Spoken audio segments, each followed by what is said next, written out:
Entonces, buenas tardes, queridos amigos leudianos del mundo. Buenas tardes, mis queridos amigos desde Brasil, José Hilton Rosa, desde Francia, Cristina Labat, que nos acompañan en estos ojos y oídos de Tomás Lago, contándonos tantas cosas de Neruda y sus amigos.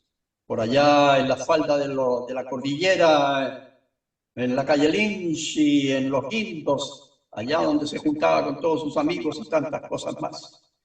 Vamos a continuar con este proceso, el capítulo 21, y le vamos a dar la palabra a Cristina Labat, que nos va a entregar, como siempre, un fragmento en francés. Adelante, Cristina Labat. Merci. L'histoire de Shakespeare sur les fleurs, celle des mineurs et celle de l'âne, avec les trains de Leningrad.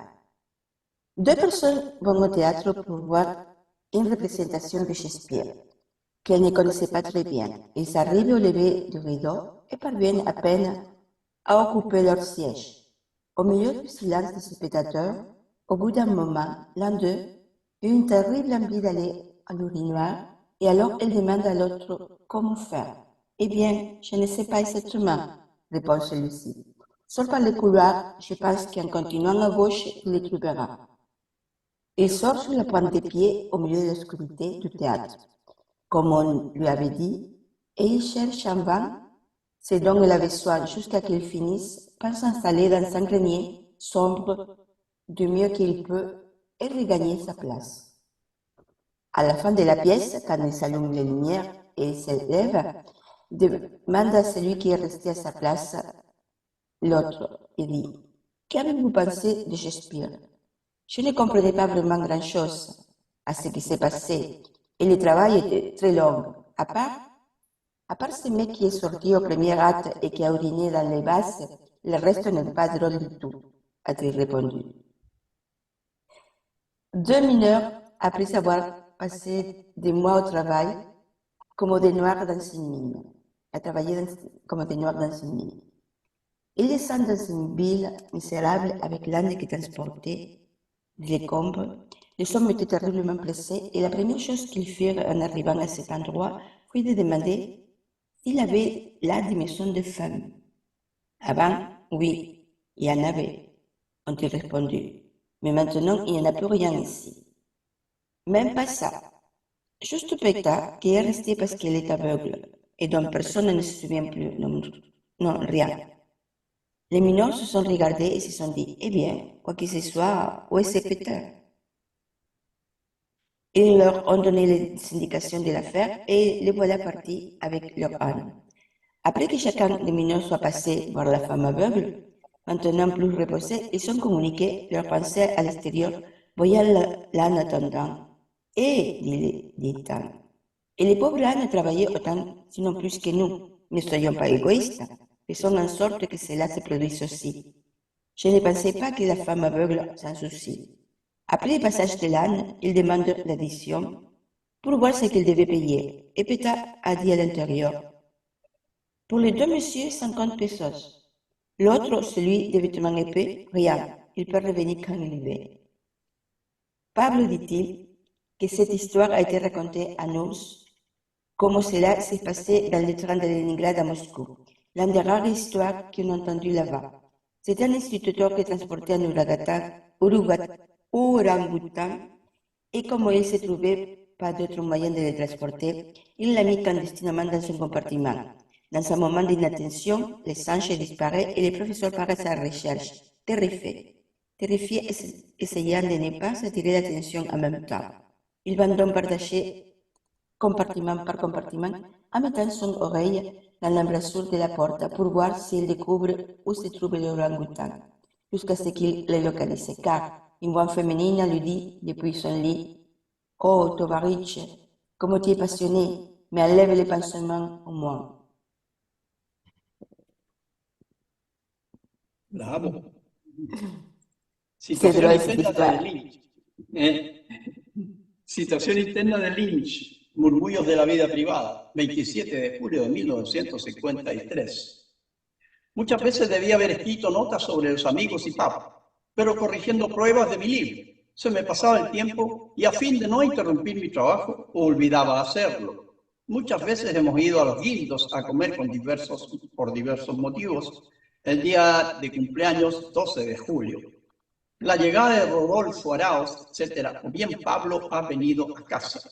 Hace ya varias semanas. Visitamos a Olga Acevedo también. La situación interna de Lynch no ha cambiado mucho. Las reuniones son del mismo carácter aproximadamente, me parece.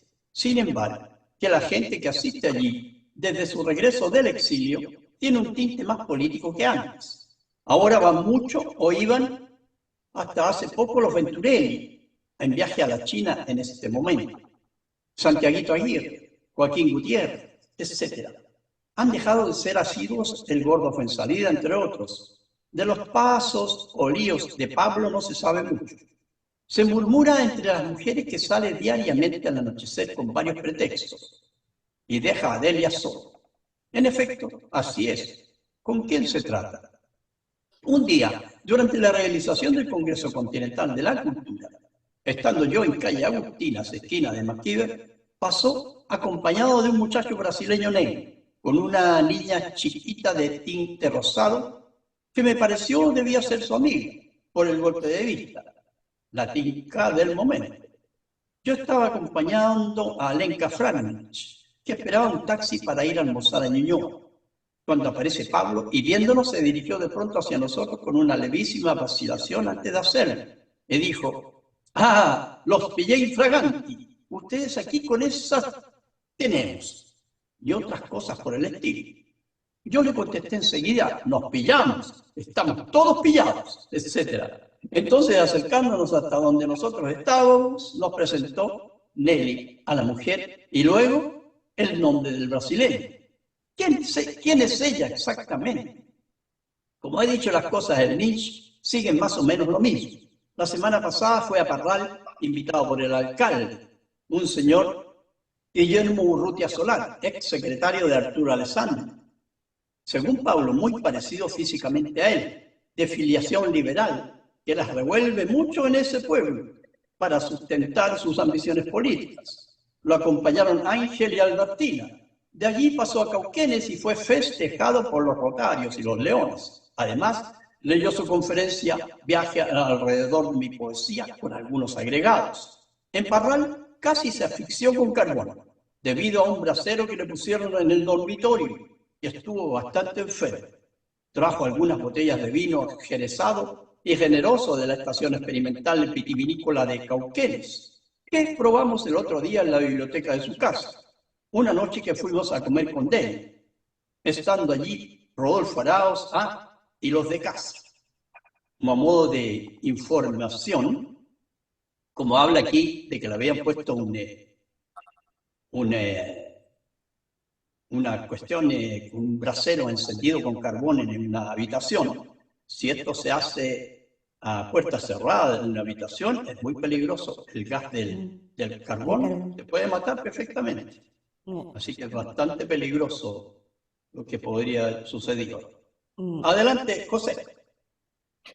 Na entrada, encontramos no hall de catapos Lola e Berta Oyazum, Salvador Ocampo, Humberto Abarca, Fernando Silva, Alfonso Merlet, o ajudante Roberto Marques, que andava mostrando um desenho a carvão. Outras pessoas que não recordo nesse momento, durante a refeição e reunião se caracterizou pelas aberrações, absurdos que contava Silva em cada grupo, escandalizando no que podia. A mania pornográfica de Fernando, a quem já nada lhe faz muito caso, pois considera um hobby. E como basta estabelecer o hobby de maneira eficiente para ser tolerado, suportado, já que se trata de uma deficiência vocacional. Mesmo nesse caso, em que falam coisas corriqueiras, a gente passa por elas e formando um consenso para admitir o que nada admitiria em outras circunstâncias. Fernando ia de grupo em grupo contando seus contos, excitadíssimo, divertido, alegre, como algumas Páscoas. O curioso é que as mulheres mais sérias se importaram em ouvi-lo, olhando enquanto falava de entretenimentos na sala de estar. Tina. Bravo. Gracias. La comida con cuentos pornográficos de Fernando. Pero debo hablar de la comida de anoche. Habíamos proyectado una despedida para Rodolfo el día anterior. Se habló de hacer un cordero asado en la Argentina. Recordamos en ese momento a Tino Jorge, que tanta ciencia gastaba en ello. Pero la hormiga se oponía, diciendo que como en la mañana del domingo tenían ellos que asistir a una concentración política en homenaje a Fonseca, ¿quién se iba a ocupar de comprar el cordero? Y luego no había tiempo, porque en la tarde Pablo tenía que ir a la fiesta de Santa Ana, donde los Manso, el onomástico de su tía Anita. Pablo aclaró enseguida que no pensaba ir a esa fiesta, porque habría allí mucha gente, y estaba cansado. Si hubiese estado en un pequeño grupo, muy bien, etc. Bueno, nada quedó muy establecido que digamos esa noche, y nos vinimos así. Andábamos en el Citroën y trajimos a otras personas. Pero el domingo nos avisaron que debíamos ir a la comida. Estaban proyectando un estofado y alguien había aparecido en esa escena para eso. Fue por la tarde. Debbie había tenido que trabajar en su tienda hasta cerca de las 4 de la tarde. Luego traté de descansar un poco antes de pensar en salir. Tomamos el té como a las 6 y alrededor de las 7 estábamos disponiendo lo que haríamos. Cuando llegó el gordo para pedirnos lleváramos un botellón de vino que él tenía. Le dijimos que por qué no se iba con nosotros para arriba y aceptó. Había que buscar pan que faltaba, luego me llamó la propia hormiga para darme un recado que debía transmitir a Santiago Aguirre. En el piso superior, una hija de Salvador Ocampo, que lo estaba esperando allí, debería irse también hasta Los Guindos a comer con nosotros. De esta manera, Salvador no necesitaba venirse allá. En estos ajetreos estábamos cuando suena el teléfono de nuevo. Era el gordo que avisaba que no iría en el auto, pues su hermana Chabela estaba sola, enferma, en cama, y se quedaría acompañándola. Invité entonces a los Aguirres, con los que llegábamos arriba, después de haber pasado donde Manuel Solimano a buscarlo por nuestra cuenta.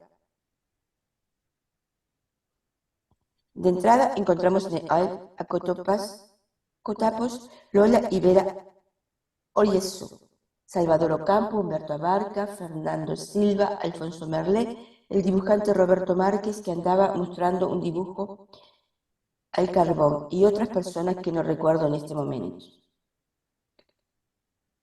La comida o reunión toda se caracterizó por las aberraciones que contaba Silva en cada grupo, escandalizando al que podía. La manía pornográfica de Fernando, a quien ya nadie le hacía mucho caso, pues se le considera un hobby, y como basta establecer el hobby de manera fehaciente para ser tolerado, ya que solo se trata de una debilidad vocacional, aún en estos casos en que tocan cosas tabú, la gente pasa por ellas formándose un consenso para admitir lo que nadie admitiría en otras circunstancias. Fernando iba de grupo en grupo contando sus cuentos, excitadísimo, divertido, alegre como unas Pascuas. Lo curioso es que las mujeres más serias solo se preocupaban de escucharlo, mirándolo, como si hablara de entretenimiento de salón. Pablo me dijo en un momento dado, al verlo en plena acción, ¿se fija usted que Fernando está cada vez más joven? En cambio, sus hijos, me dijo bajando la voz, parecen cada vez más viejos. ¿Se le podrá decir esto a él? A lo mejor no le gusta. Después de un rato, como se acercara a nosotros, se lo dijo sin embargo y estuvo encantado de oír. Tienes razón, yo no sé qué les pasa a estos niños.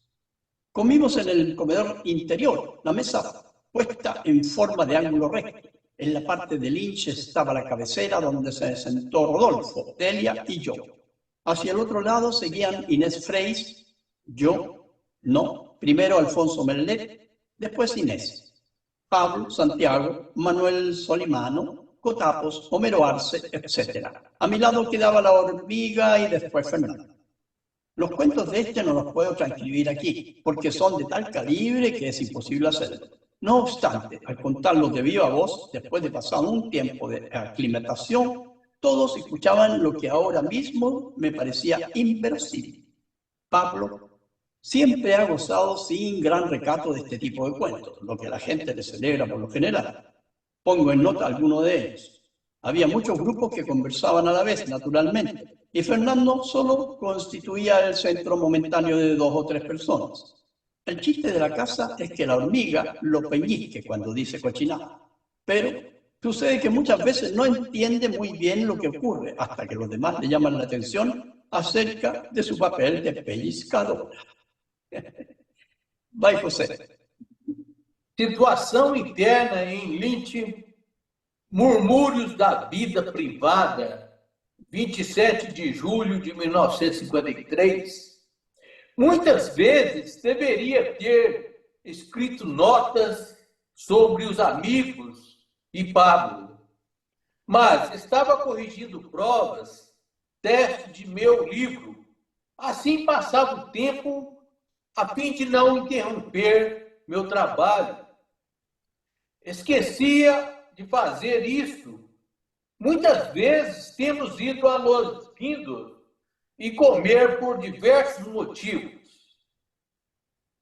O dia de aniversário, 12 de julho, na chegada de Rodolfo, Arauz, etc. Bem, Pablo voltou para casa algumas semanas atrás. Nós visitamos Olga Acevedo também. A situação interna de Lynch mudou muito. As reuniões são de mesmo caráter, aproximadamente. Me parece, sem restrição, que a gente assiste ali. Desde seu retorno ao Chile, tem um tom mais político que antes. Agora eles vão muito ou até pouco atrás. O Venturelli em viagem à China nessa época. El armisticio de Corea y un poema anterior sobre esa guerra. Al final de la comida, Pablo se cambió de sitio y vino a sentarse en mi lugar porque iba a leer unos versos sobre Corea, lo que hizo captando la atención del general. Momentos antes habíamos escuchado por la radio la noticia de la firma del armisticio y venía muy a propósito. Sin embargo, no eran versos escritos para la ocasión, sino mucho antes. Nos levantamos y nos fuimos al ante una advertencia de Pablo que dijo: bueno, esta reunión, después de acabada la comida, aquí en esta sala, da la impresión de que está terminando. Vámonos al y parecerá que estamos empezando la fiesta. En el momento que quedamos juntos cerca del piano, ¿cómo se acercara Humberto Abarca?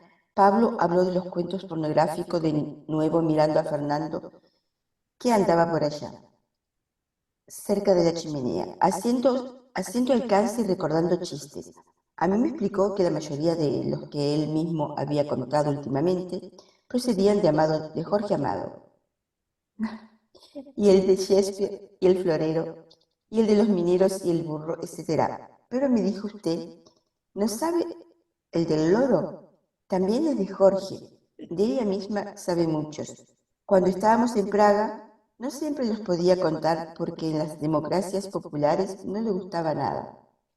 Era un hecho que a Barca no le agradaba escuchar los chistes de Fernando, porque no sabía exactamente cómo debía reaccionar públicamente, me imagino.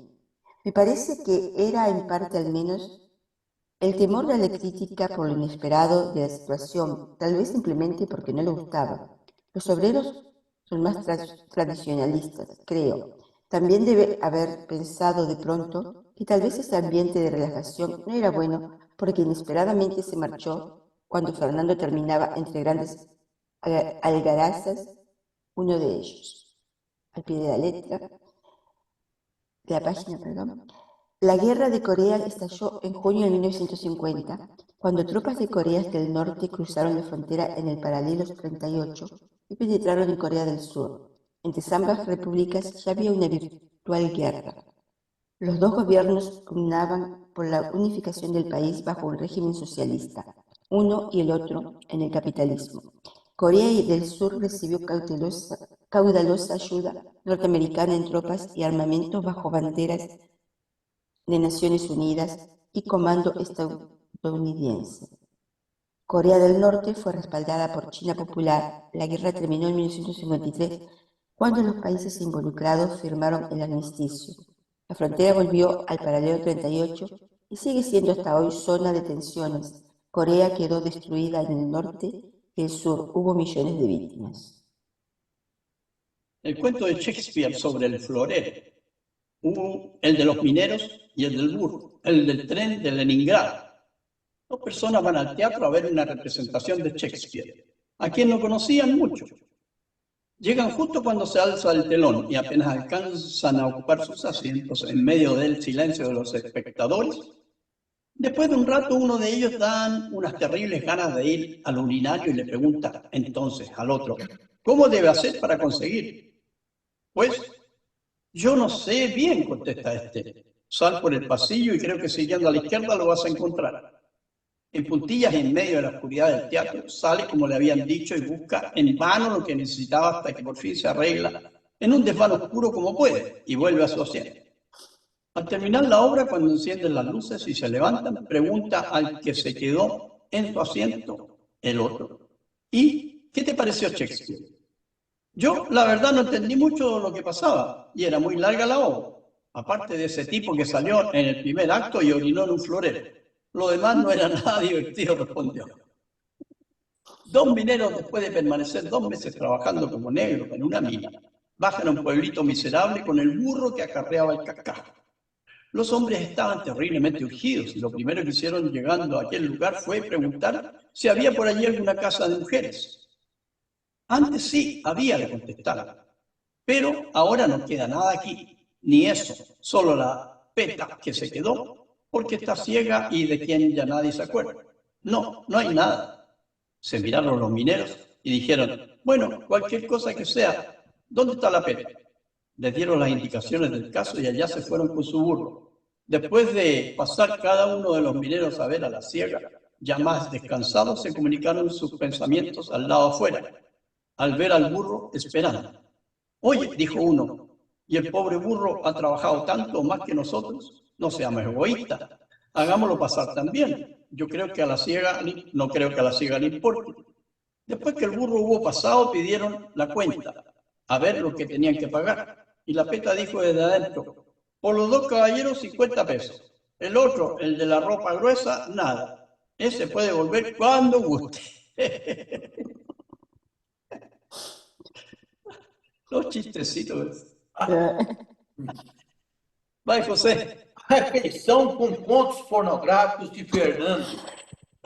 Mas devo falar de comida, refeição, ontem à noite.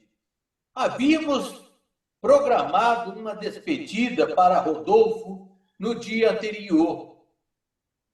Se falou fazer um cordeiro assado à la Argentina.